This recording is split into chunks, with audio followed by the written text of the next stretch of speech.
Hello everyone. In this video, I'm going to demonstrate how you can scan SharePoint List Item Attachments right when they're uploaded using the Cloudmersive Virus Scanning connector in Power Automate. The first thing we're going to do is click Create and start an automated cloud flow. We can give our flow a relevant name of our choosing, and right after that we can select the SharePoint When an Item is Created trigger from the list of initial options below.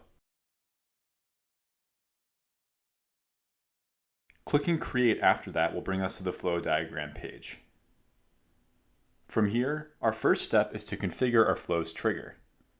Since our goal is to scan content from new items once they're added to a specific SharePoint list, we need to start by selecting the site address where that list can be found from the dropdown.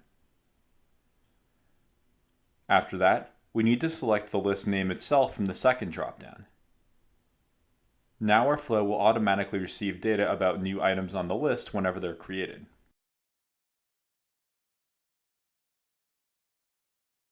Now let's click a new step again. With list item data available in our workflow, we can now retrieve the attachments from those items using the SharePoint Get Attachments action. To find this action, we can type Get Attachments into the search bar and select that option when it comes up below. Once again, we'll first need to provide our site address and list details from their respective dropdowns. After that, we can click on the ID field here at the bottom and select dynamic content labeled ID from our trigger step. At this point, we have both the item and the item's attachment data floating around in our flow, but we don't have the attachment content yet. To take care of that, let's click a new step and type Get Attachment Content into the search bar. Let's select the right action below, and once again select our site address and list name from the respective dropdowns. Below that, let's now click on the ID field and again select the SharePoint List Item ID from our trigger step. Lastly, let's click on the File Identifier field and select the file ID we retrieved in our previous Get Attachment step. The second we do this, Power Automate will automatically create and apply to each control because it knows we need to loop this same action through an array of input data.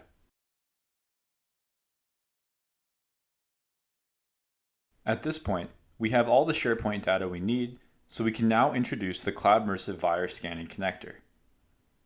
Within the Apply to Each body, let's click Add an Action and type Cloudmersive into the Choose an Operation search bar. From the list of Cloudmersive connectors below, let's select the Virus Scanning connector with the blue-green colored logo. If we've used this connector in the past, we'll jump straight to the Actions list, but if it's our first time using it, we'll have to authenticate our connection instead. All we need to do here is name our connection and then copy the API key from our Cloudmersive account page. You can get an API key for free by registering a free account, and you can also select a variety of enterprise account options depending on the scale of your need.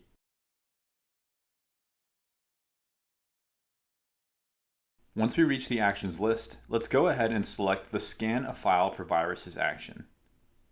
The only data we need to make this request is the item attachment content from the previous step, so let's click on the Input File field and select Attachment Content from the Dynamic Content window. At this point, our flow is ready to run if we want to test the Virus Scan connector functionality by itself. Before I demonstrate that, however, I'm first going to set a basic condition so we can automatically delete the SharePoint item in question if its file attachment does contain a virus. Within the Apply to Each body, I'm again selecting Add an Action and this time typing Condition into the search bar.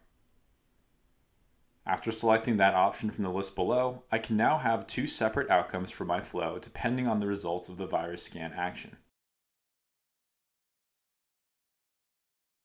In the initial Choose a Value bar, I'm selecting the Clean Result option from the Dynamic Content window. The Clean Result option provides a Boolean value which reflects if the attachment content contained, or didn't contain, a virus or malware threat. I can now set this value equal to false, which means the if yes scenario will be triggered by an infected file, and the if no scenario will be triggered by a clean file. Since I want to delete any infected files that this flow finds, I'm clicking Add an Action and typing Delete Item into the search bar. Below, I'm selecting the SharePoint Delete Item action from the usual list of options. Within the body of this action, I'm once again providing my site address and list name, and after that, I'm using the dynamic content window to provide the same item ID that originated in our trigger step. All told, this step means the entire item, attachments included, will be categorically deleted if the attachment it contained was infected. You could alternatively use another Cloudmersive connector here to create a zip quarantine file with the attachment, but deleting is of course a far simpler option.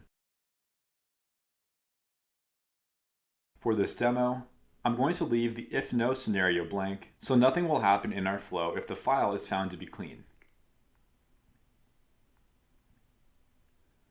Now we can save and test our flow. Since we created an automated flow, we'll have to jump over to our SharePoint list and create a new item with an attachment to get our test underway.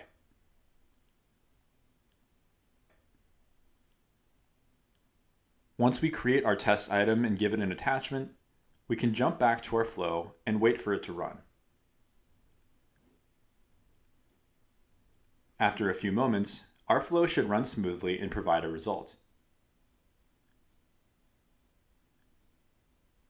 Within the response body down here, we can see that my demo file received a clean result true value, so nothing happened at the end of the flow. To be clear, I tested with a clean file, and I generally wouldn't recommend testing with an infected file unless you have permission from your security administrator to use an ICAR file or something similar to that.